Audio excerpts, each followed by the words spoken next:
The government's bringing its Housing Australia Future Fund bill, or the HAF, back to Parliament this week, but it's only been just over a month since it failed here last time. So that sparked conversation about what's called a double dissolution election.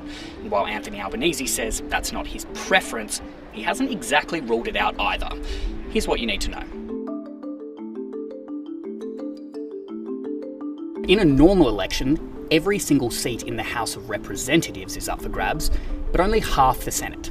Now, that's because senators get 6-year terms, meaning they only face the voters at every second election. But that all changes when a double dissolution's called. Suddenly, both houses are cleared and every seat is up for grabs. Essentially, they're a circuit breaker, a way to get past when this place and this place aren't working together. But a couple of things need to happen first. The Senate has to reject a bill that the government is trying to pass twice, and those rejections need to be at least 3 months apart.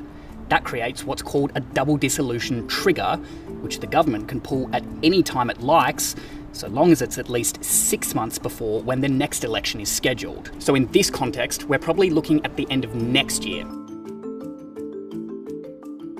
Because those conditions are actually starting to become a reality. The Greens delayed a vote on the HAF in June, and Albanese argues that counts as rejection number 1. As we said, the government's bringing the bill back now, and if the Greens and Coalition vote against it again in October, the Prime Minister has got his trigger. So in general, governments just like to have a trigger in their back pocket. They can be used as a threat, they can say to the crossbench or the opposition, vote for this bill or we'll vacate your seats and head to the polls.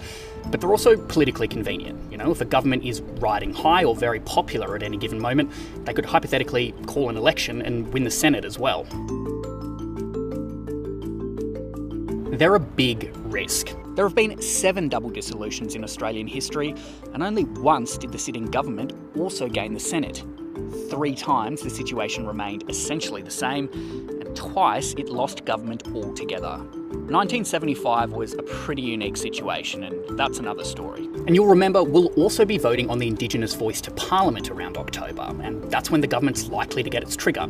Now, the polling isn't looking too good for the yes camp at the moment, and we're not exactly sure how much damage a no vote would do to Labor's political standings. So even if it gets its trigger, the conditions just might not be right for it to pull it.